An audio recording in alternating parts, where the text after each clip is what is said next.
Vivemos dias em que muitos crentes caminham como se fossem órfãos espirituais, mesmo com promessas eternas escritas em letras vermelhas por aquele que venceu a morte. João 14 começa com uma frase que parece simples, mas ecoa como um trovão no vale da alma ferida. Não se turbe o vosso coração. Mas a pergunta que poucos ousam fazer é: por que tantos corações continuam perturbados mesmo depois de lerem essa promessa? Por que tantos caminham com a alma em tempestade mesmo afirmando que creem em Jesus? Há algo nesse versículo que não está sendo acessado. Algo escondido entre as palavras, não por falta de luz, mas por excesso de pressa. Muitos passam por João 14 como quem corre por um jardim, sem perceber que ali há uma chave. E não apenas uma chave para o consolo, mas uma porta para um tipo de fé que transcende o entendimento humano. Charles Spurgeon costumava dizer que há versículos que nos confortam, mas há outros que nos confrontam disfarçados de consolo. João 14 é um desses. Jesus não está apenas acalmando discípulos ansiosos. Ele está revelando um segredo espiritual sobre a natureza da verdadeira confiança. Ele está mostrando que há uma paz que não nasce da ausência de problemas, mas da presença de uma pessoa. Crede em Deus, crede também em mim, disse ele. Esse não é um convite à crença genérica. É uma convocação à confiança radical. Uma confiança que não se abala com notícias ruins, que não desmorona com perdas, que não se dissolve na dúvida. Mas essa confiança só floresce em solo quebrantado, só se revela em corações que não buscam explicações, mas presença. João 14 é o clamor de Jesus por uma geração que aprendeu a cantar, mas desaprendeu a crer quando tudo silencia. A promessa escondida começa exatamente aqui, no reconhecimento de que o problema não está na falta de promessas, mas na superficialidade com que nos relacionamos com elas. Quantos decoram o capítulo, mas nunca descansaram verdadeiramente nele? Quantos pregam João 14 em funerais, mas não o vivem nos dias de perda invisível? O não se turbe virou frase de efeito, mas foi pronunciado por um homem que estava a caminho da cruz, que sabia da traição, do abandono e da dor que viria. Isso muda tudo. Jesus não falou isso de um trono, mas da véspera do Getsêmani. Isso significa que essa paz não depende do ambiente, mas da intimidade. Não é ausência de dor, é presença de certeza. E essa certeza não vem da lógica, mas do espírito. João 14, antes de ser um poema, é uma convocação à profundidade. É aqui que começamos a tocar no que Spurgeon chamaria de a essência escondida da fé real. Ele diria que a fé verdadeira começa quando todas as luzes se apagam e você ainda crê que ele está no quarto. João 14 nos convida a sair da religião confortável e mergulhar na confiança inexplicável. A fé que descansa quando o corpo treme. A fé que espera quando a porta não se abre. A fé que repousa não porque entendeu tudo, mas porque conhece a voz daquele que prometeu. Crede também em mim. Spurgeon pregaria isso com lágrimas. Ele não chamaria para crer em doutrinas frias, mas na pessoa viva de Cristo, presente, fiel, ainda que invisível. Porque o Cristo de João 14 não é uma ideia teológica. É o amado da alma que se inclina para dizer: eu estou preparando um lugar para você. E aqui está a tensão que muitos não suportam enfrentar. A promessa é verdadeira, mas requer rendição total. João 14 não foi feito para religiosos performáticos. Foi feito para corações em guerra. Foi escrito para quem perdeu o chão. Para quem não sabe mais se aguenta o próximo dia. Para quem ora em silêncio, mas parece não ser ouvido. Jesus sabia disso. Por isso ele começa dizendo: não se turbe. Não como uma ordem moralista, mas como quem segura a mão do aflito e sussurra: eu estou aqui. Esse é o tipo de paz que o mundo não entende. É a paz que desce como óleo, não como anestesia. Ela não elimina o vale, mas sustenta no meio dele. Ela não responde tudo, mas silencia o desespero. João 14 é, antes de tudo, um abrigo para quem não tem mais onde se esconder. Mas para que essa promessa funcione, é preciso mais do que leitura. É preciso um reencontro com a presença. Spurgeon chamava isso de submergir na suficiência de Cristo. Isso significa que João 14 não pode ser apenas citado. Tem que ser vivido. Tem que ser chorado. Tem que ser encarnado. O crede também em mim precisa ecoar como brado de guerra nas madrugadas frias da alma. E aqui está o mistério. Quanto mais fraco você se sente, mais forte essa promessa se torna. Porque o coração perturbado que se lança aos pés de Jesus descobre um lugar de repouso que o mundo não pode dar. E é esse o início da jornada. João 14 não começa com uma promessa de vitória. Começa com uma decisão espiritual. Confiar mesmo sem ver. Por isso, antes de seguir adiante neste vídeo, eu te pergunto: como está teu coração? Perturbado? Ferido? Silencioso? Se sim, então você é o alvo exato desta palavra. Porque João 14 não é uma doutrina fria. É uma carta de amor em meio ao caos. É a voz de um Deus que conhece cada tempestade da tua alma e ainda assim diz: creia em mim. Esse é o primeiro passo para descobrir a promessa escondida. E essa jornada apenas começou. Há um clamor escondido no coração humano que nenhuma conquista terrena consegue silenciar. O anseio por um lugar. Não um lugar físico apenas, mas um lugar de pertencimento, de descanso, de plenitude. Quando Jesus diz em João 14:2, na casa de meu pai há muitas moradas, ele não está descrevendo apenas um endereço celestial. Ele está revelando o cumprimento de uma saudade eterna que habita até mesmo o mais rebelde dos corações. Porque todos nós, mesmo sem saber, carregamos uma memória espiritual de onde viemos. E esse lugar é a casa do Pai. Spurgeon diria que o inferno não é apenas sofrimento, mas exílio do lar eterno. Por isso, quando Jesus promete moradas, ele está falando de reencontro, de restauração de lar. Mas aqui está a chave que muitos ignoram. Essa promessa não é genérica. Ela é direcionada a quem crê, a quem permanece, a quem renuncia ao mundo para herdar o céu. Se não fosse assim, eu vô-lo teria dito, continua Jesus. Essa frase parece despretensiosa, mas nela está um selo divino de veracidade. Cristo está dizendo: eu não minto, e tudo que prometo cumpro. Isso destrói a imagem de um evangelho vago, de promessas ilusórias, de consolos passageiros. Jesus não fala como um filósofo, ele fala como herdeiro do trono. Ele garante que há um lugar, não apenas para consolar o abatido, mas para lembrar ao peregrino que essa terra não é o fim. A casa do Pai é o destino, o consolo, a âncora da alma. Spurgeon escrevia com lágrimas sobre o céu, não como fuga, mas como glória. Ele dizia que a esperança do crente não é uma vida longa, mas um lar eterno. E essa promessa de João 14 muda radicalmente como vemos a vida. Porque se há uma casa preparada, então as tendas desta terra são temporárias. Se há moradas reservadas, então os quartos de angústia desta existência não são finais. E mais, se o próprio Cristo foi preparar esse lugar, então há intenção, há zelo, há pessoalidade. Ele não enviou anjos para isso. Ele mesmo foi. Isso mostra que não somos inquilinos de Deus. Somos filhos esperados, herdeiros chamados pelo nome. Há uma morada que tem o seu nome escrita na eternidade. Isso deveria incendiar nosso coração com um amor inexplicável. Mas poucos vivem à luz dessa promessa. Muitos preferem construir palácios aqui, esquecendo que tudo que não for eterno será pó. Jesus está nos chamando a investir no invisível, a desejar o que não se vê, a esperar pelo que não se pode comprar. Porque a casa do Pai não é o prêmio do religioso, é o abraço do redimido, é o fim da guerra interior, é o lugar onde finalmente seremos o que fomos criados para ser. Spurgeon dizia que a eternidade é o retorno à origem, à comunhão pura, ao jardim perdido que agora foi transformado em cidade santa. João 14 não fala apenas de futuro. Ele aponta para uma realidade que molda o presente. Somos estrangeiros aqui, peregrinos, forasteiros com passaporte celestial. Por isso, quando Jesus promete moradas, ele também exige desapego. Não há espaço na casa do Pai para os que amam demais os corredores do mundo. Não há lugar preparado para quem não quer partir. É por isso que tantos têm dificuldade em crer nessa promessa. Porque ela exige renúncia. Ela exige viver como quem já morreu para as vaidades da terra. Ela exige confiar mais em paredes invisíveis do que em castelos visíveis. Spurgeon dizia que o verdadeiro cristão já vive com malas prontas, porque sabe que seu rei está vindo. João 14 é uma promessa de lugar, mas também um chamado ao desprendimento. Um chamado para olhar para o alto e dizer: minha casa não está aqui, minha herança não está aqui. E talvez, no fundo, a tua alma esteja inquieta exatamente por isso, porque você foi feito para a eternidade, mas está tentando se acomodar na temporalidade. Está tentando construir ninho num galho que logo será cortado. Mas hoje, a voz do Cristo ressurreto te chama. Eu preparei um lugar para você. Isso não é poesia, é destino. Não é consolo ilusório, é garantia divina. E esse lugar não é qualquer lugar. É o centro da glória, é a mesa do Pai, é a presença sem véus. É para lá que estamos indo. E é por isso que podemos suportar perdas, rejeições, lutas, vales. Porque nenhuma lágrima será em vão. Nenhum passo será desperdiçado. O Cordeiro foi preparar morada, e em breve ele voltará para nos levar até ela. Eis aqui a segunda camada da promessa escondida. A casa do Pai é real. O lugar está pronto, mas só entra quem vive como quem espera. Só herda quem caminha como quem pertence. João 14 não foi escrito para nos entreter. Foi escrito para nos relembrar que o céu é mais real do que o chão.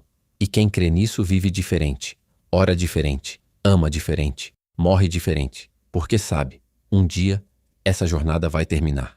E quando os olhos se fecharem para esta terra, vão se abrir para o lar eterno.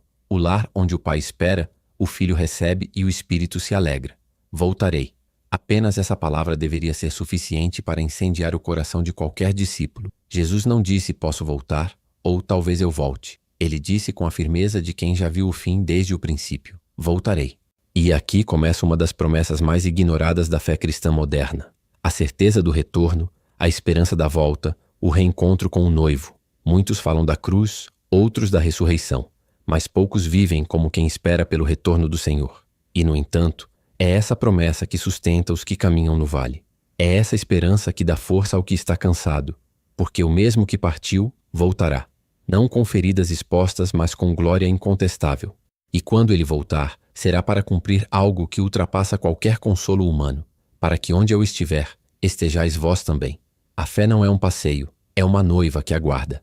E a maior tragédia da nossa geração é ter perdido a noção de que estamos noivos de um rei que virá buscar os seus. Muitos vivem como se o evangelho fosse apenas um conjunto de conselhos para uma vida melhor.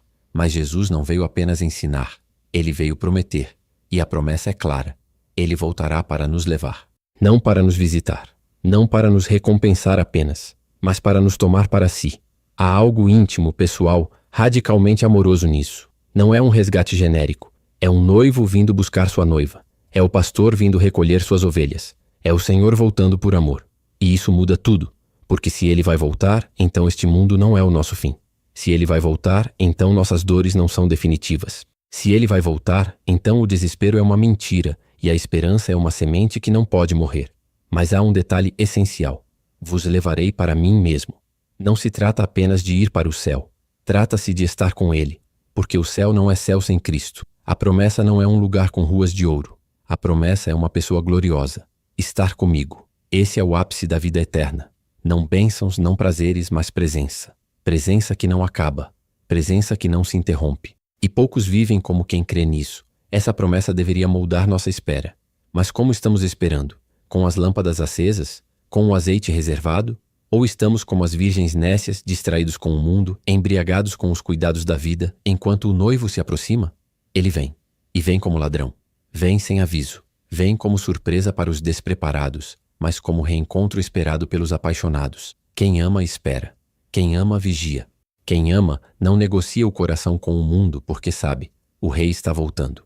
E ele não virá por multidões, virá por corações. Corações que não se contentaram com substitutos, que não trocaram o noivo pela festa, que resistiram ao cansaço da espera. Para que onde eu estiver, estejais vós também. Essa é a frase que encerra a solidão da alma, porque ela revela que o maior desejo do Cristo glorificado é ter seus filhos ao seu lado. Ele não nos quer apenas salvos, ele nos quer próximos. Ele não morreu para nos dar apenas segurança. Ele morreu para abrir o caminho de volta ao Pai. E agora ele virá, para cumprir esse último ato da redenção, nos reunir com ele para sempre. A eternidade não será um culto sem fim. Será uma presença sem barreiras. Será o olhar nos olhos daquele que nos amou primeiro. Será a resposta final para cada lágrima que caímos esperando. Mas essa promessa também é um teste, porque só espera quem crê. E só crê quem ama. E só ama quem obedece. Jesus está voltando, mas não para qualquer um. Ele está voltando para os seus, para os que ouviram a sua voz, para os que não o esqueceram no meio da correria, para os que guardaram seu nome mesmo quando todos se calaram, para os que permaneceram fiéis, mesmo quando o silêncio parecia ser o único retorno às orações. Ele virá, e o reencontro será glorioso. Mas até lá, a pergunta permanece: estamos vivendo como quem espera ou como quem duvida? A promessa foi feita. A hora se aproxima. E o noivo ainda sussurra à sua noiva: eu voltarei. Aqui está a terceira camada da promessa escondida. O retorno é certo. O lugar é preparado. Mas a pergunta é: você está pronto para partir? Está vivendo com o coração separado do mundo? Está vigilante ou apenas religioso? Está apaixonado ou apenas conformado? O que você faz quando ninguém está vendo revela se você ama a promessa ou apenas repete a doutrina. Ele prometeu que voltaria. E a eternidade está a um suspiro de distância. Que o teu coração não apenas se alegre com essa verdade, mas queimar com ela. Porque em breve os céus se abrirão, e todo aquele que o espera com fé será levado para ele mesmo. Eu sou o caminho, e a verdade, e a vida. Ninguém vem ao Pai senão por mim. Não há versículo mais conhecido e, ao mesmo tempo, mais temido por uma geração que idolatra a pluralidade e despreza a exclusividade. Essas palavras de Jesus não são uma sugestão devocional. São uma ruptura com toda a tentativa humana de se aproximar de Deus por atalhos religiosos, morais ou filosóficos. Quando ele disse que é o caminho, ele cancelou todos os outros. Quando afirmou ser a verdade, ele desmascarou as ilusões. Quando declarou ser a vida, ele expôs a morte disfarçada de liberdade que muitos chamam de felicidade. E o ponto final dessa sentença destrói toda a diplomacia espiritual. Ninguém vem ao Pai senão por mim. Nenhum sistema, nenhuma obra, nenhuma intenção é suficiente. Só Ele. Essa declaração é o maior ato de amor e o maior escândalo da história da humanidade, porque ela revela que o caminho de volta ao Pai não está aberto a qualquer preço. Está aberto pelo sangue.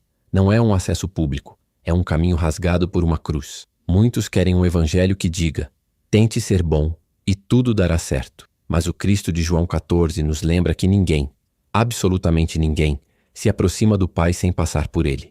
Isso não é intolerância, é santidade. Isso não é arrogância, é redenção. Porque não havia outro jeito. O pecado nos separou eternamente. O abismo era real.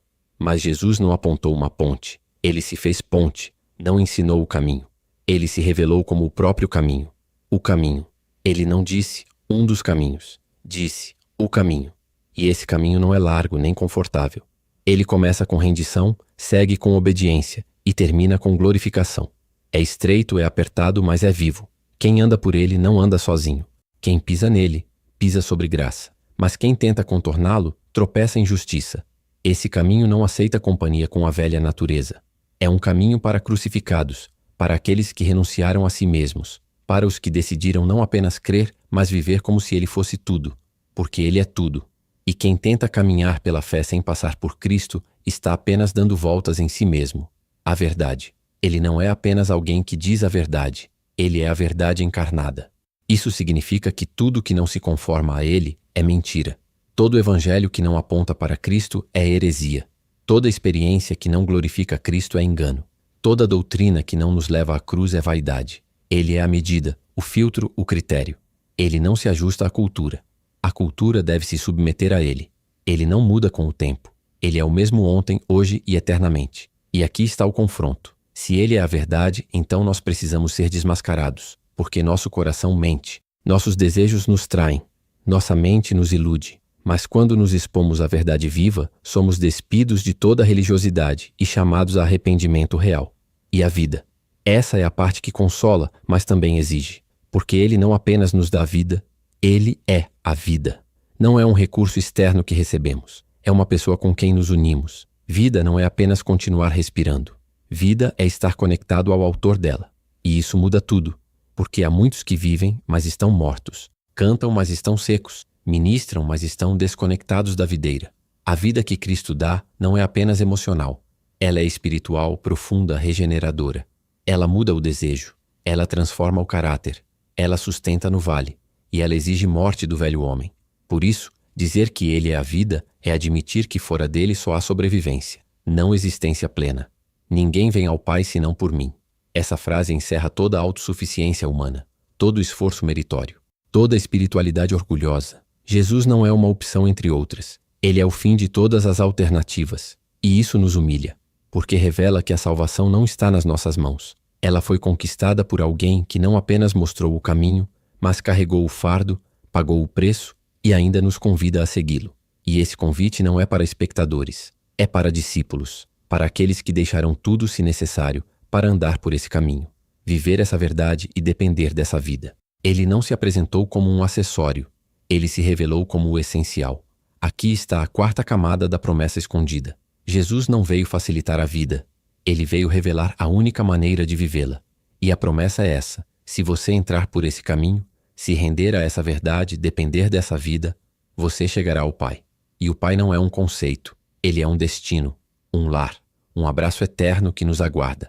Mas só chegarão lá os que passam por Cristo. E passar por Cristo é morrer com Ele, e ressuscitar com Ele, e viver por Ele. Esse é o chamado.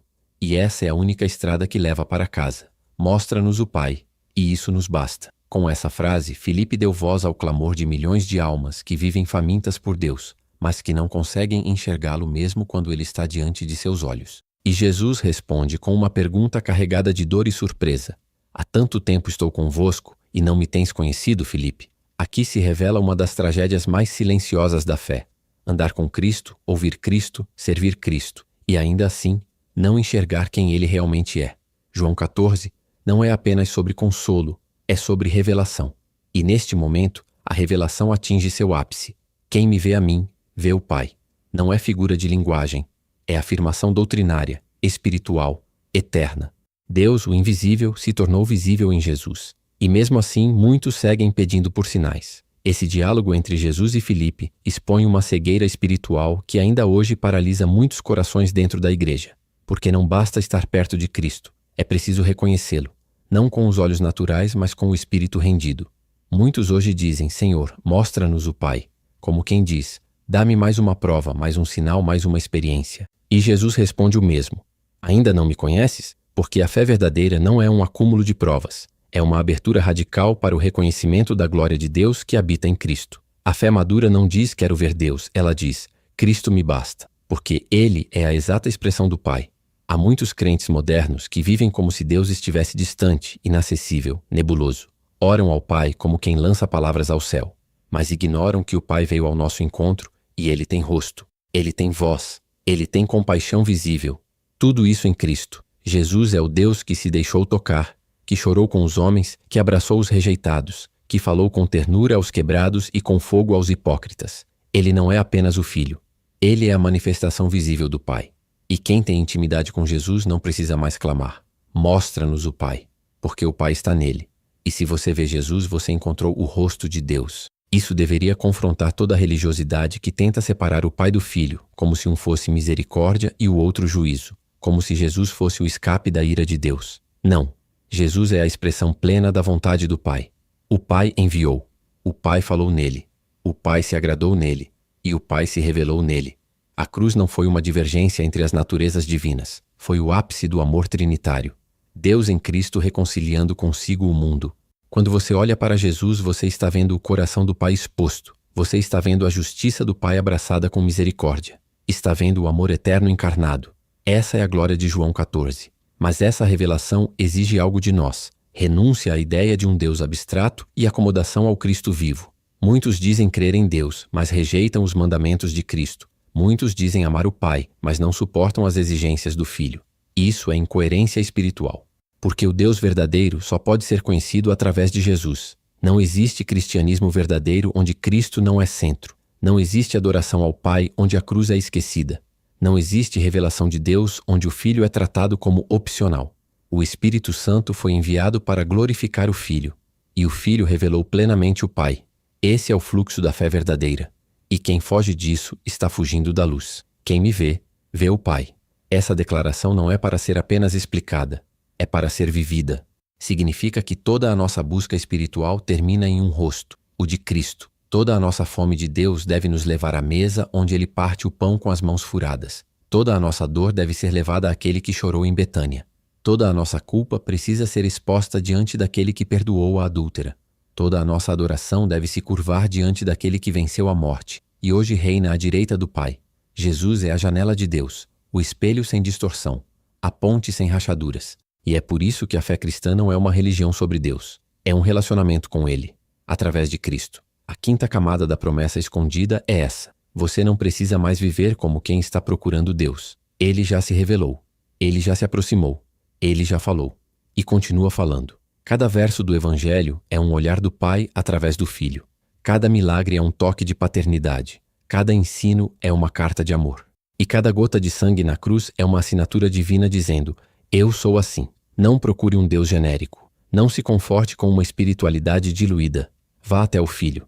E ao encontrá-lo, você verá.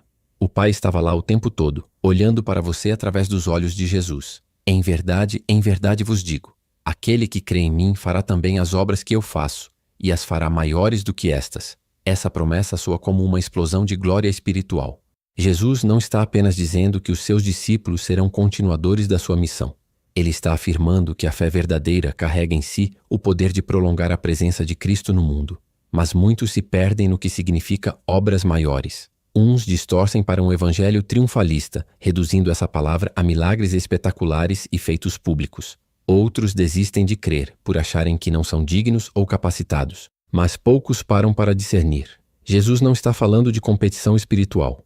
Ele está revelando o impacto coletivo de um corpo vivo, alimentado pela seiva do Espírito e movido pela obediência silenciosa. As obras que Jesus fez foram marcadas por amor, compaixão, verdade, cura, confronto e rendição ao Pai. Ele restaurou corações quebrados, perdoou pecadores, expulsou demônios, ensinou com autoridade e viveu com santidade. E agora, ele diz: quem crer em mim fará também essas obras. Isso significa que a fé não é passiva. Ela é encarnada.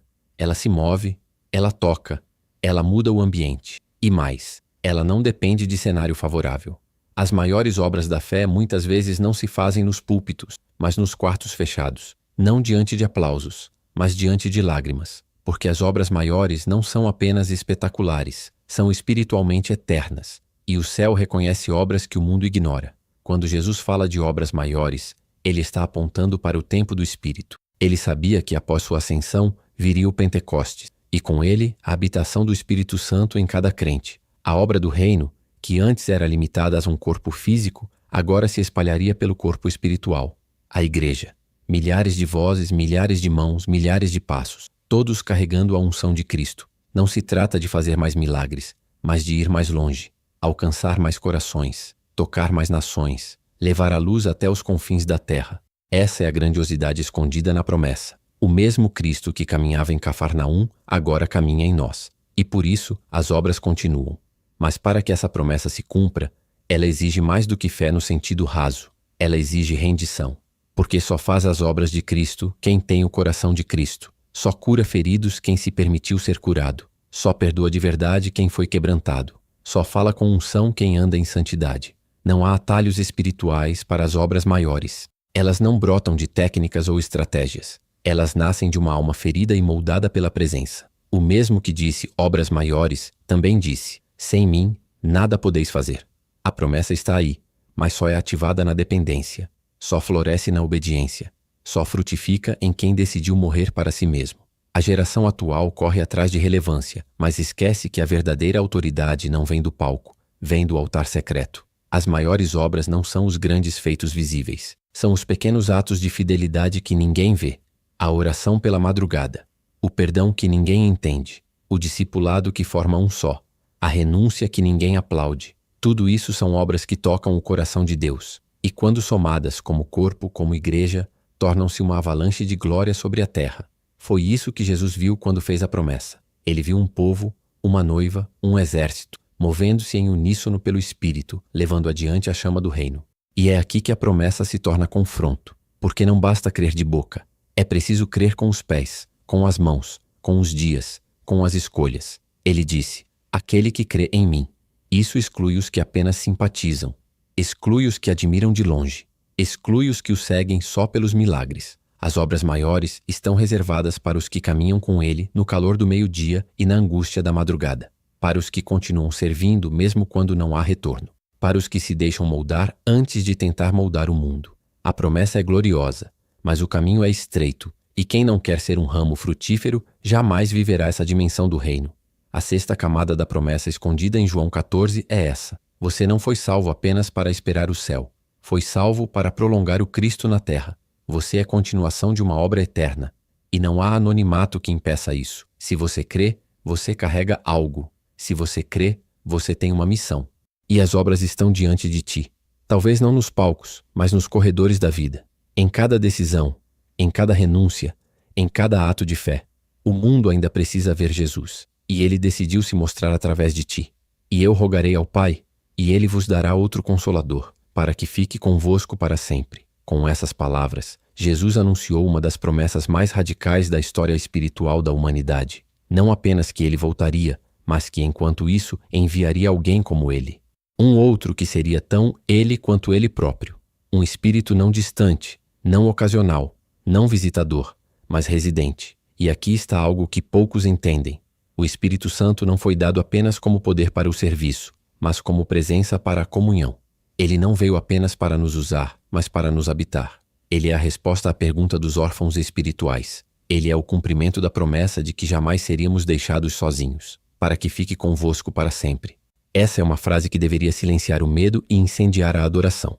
Porque enquanto muitos vivem com a sensação de que Deus vem e vai, de que a presença é uma experiência rara, de que a unção é algo que precisa ser buscado com desespero, Jesus deixa claro: o Espírito viria para ficar, não como hóspede, mas como morador, não como força impessoal, mas como consolo pessoal. Ele não viria para alguns momentos de êxtase. Ele viria para as madrugadas silenciosas, para os vales profundos, para os cultos secos, para as decisões difíceis, para o dia comum. E onde muitos esperam fogo do céu, ele sussurra no secreto: estou aqui. Mas há algo ainda mais profundo. Jesus o chama de outro Consolador, e isso revela que ele mesmo foi o primeiro. O Espírito não é uma substituição fria, mas uma extensão viva do Filho. É como se Jesus dissesse: eu vou, mas volto em outra forma. Não em carne, mas em espírito. Não diante de você, mas dentro de você. E isso é escandaloso, porque significa que o Deus que habitava no Santo dos Santos agora escolheu habitar em vasos de barro. O Espírito que pairava sobre as águas na criação agora se move no espírito do novo homem. Ele é o mesmo, com o mesmo amor, a mesma autoridade, a mesma santidade, mas agora em nós. E esse em muda tudo, o qual o mundo não pode receber, porque não o vê nem o conhece. Aqui está o limite espiritual entre dois reinos. O Espírito é promessa para os que creem, não para os curiosos. Para os rendidos, não para os rebeldes. O mundo pode estudar sobre ele, pode até imitar seus efeitos, mas jamais poderá conhecê-lo, porque ele não é captado pela lógica, mas pela fé. E muitos hoje estão tentando viver a fé cristã sem ele. Tentam entender a Bíblia sem revelação, orar sem comunhão, servir sem dependência, e vivem esgotados, frustrados, religiosos, porque o Espírito é mais do que uma ajuda. Ele é vida, vida espiritual real, contínua, regeneradora. Sem ele, tudo seca. Com ele, tudo floresce. Jesus diz: vós o conheceis porque habita convosco e estará em vós. Note a progressão. Primeiro ele habita convosco, depois em vós. Isso não é apenas uma promessa para o futuro. É uma realidade crescente. O Espírito começa como presença que cerca, mas deseja tornar-se presença que preenche. Ele está ao redor, mas quer estar dentro. Ele sopra, mas quer selar. Ele guia, mas quer governar. E essa habitação não é mística apenas, é relacional.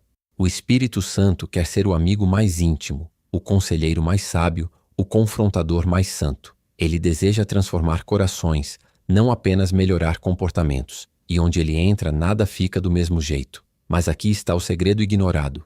A promessa do Espírito não é apenas poder, é posse. O Espírito Santo não nos foi dado para ser usado, mas para nos possuir.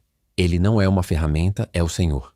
E ele se entristece quando é reduzido a efeitos, manipulado por agendas, esquecido no meio dos programas. O Espírito não é um extra na vida cristã. Ele é a vida cristã. Ele não é parte do Evangelho. Ele é o fôlego que o torna vivo. Sem ele não há revelação, não há convicção, não há regeneração, não há santidade. Tudo se torna técnica. Tudo vira performance. Mas onde ele reina, há fogo. Onde ele habita, há transformação. Onde ele se move, há vida. A sétima camada da promessa escondida é essa. Deus não está longe. Deus está dentro. O Consolador já veio. Ele não precisa ser implorado. Ele precisa ser honrado. Ele não quer ser apenas sentido. Ele quer ser obedecido. E se você realmente crê em Jesus, então essa promessa é tua. O Espírito Santo está contigo. Ele te vê quando ninguém mais vê. Ele ora contigo quando as palavras somem. Ele te levanta quando a alma falha. Ele te convence quando o pecado tenta esconder-se. Ele é o presente que não parte, o fogo que não se apaga, o selo que garante: você nunca mais estará só. Eu me manifestarei a ele. Essa é a promessa que muitos desejam, mas poucos vivem. Todos querem ver Cristo, sentir Cristo, ter experiências profundas com ele. Mas nem todos estão dispostos a trilhar o caminho que conduz a essa manifestação. E qual é esse caminho? A própria voz do Senhor responde: aquele que tem os meus mandamentos e os guarda, esse é o que me ama. Aqui está a chave espiritual que abre a porta da intimidade. Obediência, não emoção, não desempenho, não religiosidade. O critério do amor aos olhos de Jesus é simples e inegociável: guardar os seus mandamentos. E esse guardar não é decorar, é viver, é se submeter, é ajustar a própria vida à sua palavra, mesmo quando dói. Vivemos uma geração que canta sobre o amor de Deus, mas teme qualquer verso que fale de obediência, que se emociona na adoração, mas resiste à renúncia, que fala sobre experiência com Deus, mas se recusa a alinhar o caráter ao Evangelho. E por isso muitos vivem secos, vão de culto em culto buscando uma manifestação, mas não a encontram. porque a manifestação não é para os que desejam mais experiências. É para os que obedecem com sinceridade. Jesus não prometeu se revelar a qualquer um. Ele prometeu se revelar àqueles que o amam. E ele mesmo definiu quem são esses, os que guardam seus mandamentos. E o que significa me manifestarei a ele? Significa tornar-se real, pessoal, indiscutível. É quando Cristo deixa de ser apenas um personagem das Escrituras e se torna o Senhor vivo do seu interior. É quando os versos ganham voz, quando a presença não é apenas sentida, é reconhecida. É quando você ora e sabe que Ele está, quando você lê e algo acende, quando você decide obedecer e no meio da luta, Ele se mostra. Essa manifestação não é espetáculo, não é luzes, não é êxtase, é glória silenciosa, é certeza que brota no meio da dor, é paz que se impõe sobre o caos, é um amor que convence, que consola, que confronta. É o Deus invisível se tornando visível, não aos olhos, mas ao coração. E essa promessa destrói a ideia de um relacionamento com Deus baseado apenas em sentimentos. Jesus não disse, aquele que me sente, esse é o que me ama. Ele disse, aquele que tem os meus mandamentos e os guarda. A fé verdadeira é prática, é disciplinada, é moldada pela palavra, não pelas emoções do dia. Quem ama, obedece. Quem obedece, vê. E quem vê, jamais será o mesmo. A manifestação de Cristo não é o ápice de uma vida de religiosidade. É o fruto de uma vida de rendição. E o mais belo disso é que essa manifestação não é passageira. Ela se aprofunda. Ela cresce. Ela se renova. Porque o Cristo que se manifesta não se retira. Ele permanece. Essa promessa também revela um drama silencioso. Muitos estão buscando revelação, mas estão fugindo da obediência. Querem luz, mas rejeitam o caminho estreito. Querem fogo, mas resistem ao altar. Querem Cristo, mas não querem a cruz. E se esquecem de que é na cruz que ele se manifesta, que é no lugar da entrega que ele aparece, que é na decisão de obedecer, mesmo sem entender que ele sussurra: eu estou aqui. Não existe revelação sem rendição. Não existe intimidade sem verdade. E não existe amor que não se prova pela obediência. Quem ama, ouve. Quem ouve, segue. Quem segue, vê. Há uma promessa escondida aqui que poucos percebem. O próprio Cristo deseja se manifestar. Ele não está escondido por capricho. Ele se esconde da superficialidade. Ele se cala diante da rebeldia. Mas ele anseia ser conhecido. Ele anseia ser encontrado por corações quebrantados. Ele quer se revelar aos que decidiram seguir mesmo sem ver. Ele quer ser real para os que dizem: ainda que tudo diga o contrário, eu escolho te obedecer. É a esses que ele se manifesta. É a esses que ele transforma. É a esses que ele dá mais do que respostas, dá sua presença. A oitava camada da promessa escondida é essa. Cristo se torna real à medida que a obediência se torna sincera. Não é sobre quão forte você sente, mas sobre quão profundamente você se rende. Não é sobre quanta revelação você deseja, mas sobre quanto da palavra você está disposto a viver. E a grande verdade é esta: não há maior manifestação de Deus do que uma vida transformada por Ele. Quando Ele se manifesta, o pecado perde força. A carne se cala, a alma encontra repouso, e o coração não quer mais nada além dele. Que essa seja a tua busca, não mais experiências, mas obediência que atrai a glória. Deixo-vos a paz, a minha paz vos dou. Com essas palavras, Jesus encerra um discurso carregado de despedida, dor e glória. Não era o momento mais calmo do ministério. Era a véspera da cruz. O ambiente estava carregado. Os discípulos estavam inquietos. O clima era de incerteza. E é nesse exato cenário que ele diz: a minha paz vos dou. Não é a paz que vem depois da tempestade. É a paz que chega dentro dela. Essa é a promessa final de João 14. Um presente eterno, uma herança espiritual, um descanso impossível de ser entendido por mentes naturais. Essa paz não é conceito, é pessoa. Não é sentimento, é realidade divina invadindo a alma humana. Não é momentânea, é permanente. Essa paz é diferente. Jesus deixa claro: não vou-la dou como o mundo a dá, porque o mundo dá paz baseada em circunstâncias. Quando tudo vai bem, há sensação de segurança, mas basta uma notícia ruim, uma perda inesperada, uma dor não prevista, e tudo se desfaz. A paz do mundo é frágil, é uma fachada, um véu fino sobre uma alma inquieta. Mas a paz de Cristo é inquebrável, porque ela não depende do que acontece fora. Ela nasce de quem habita dentro. É a paz do Cristo que dormia no barco em meio à tempestade, que silenciava ventos com a voz, que enfrentava a cruz com o coração sereno. E é essa paz que ele prometeu, não como uma teoria, mas como um legado, um selo para os que o seguem. Essa promessa é a última camada escondida, porque muitos conhecem Jesus como Salvador, alguns como Senhor, poucos como paz. Muitos o seguem para o céu, mas ainda vivem ansiosos na terra. Muitos creem na cruz, mas não descansam no coração. E é aqui que João 14 termina sua obra. Ele começou dizendo: não se turbe o vosso coração. E agora termina com o presente que torna isso possível. A minha paz vos dou. É como se o capítulo fosse um caminho entre o medo e o repouso, entre a crise e a confiança, entre o caos e o colo. Jesus está dizendo: eu não tiro o mundo, mas dou algo que o mundo não pode tirar. E isso muda tudo, porque essa paz não é ausência de lágrimas, é consolo em meio a elas, não é ausência de batalhas, é força para suportá-las, não é anestesia espiritual, é convicção profunda. Quando tudo falha, ela permanece. Quando todos partem, ela fica. Quando a alma vacila, ela sustenta. Essa paz não precisa de explicações. Ela se impõe. Ela guarda a mente. Ela fortalece o espírito. Ela ergue os cansados. É uma paz que guarda, que envolve, que sussurra.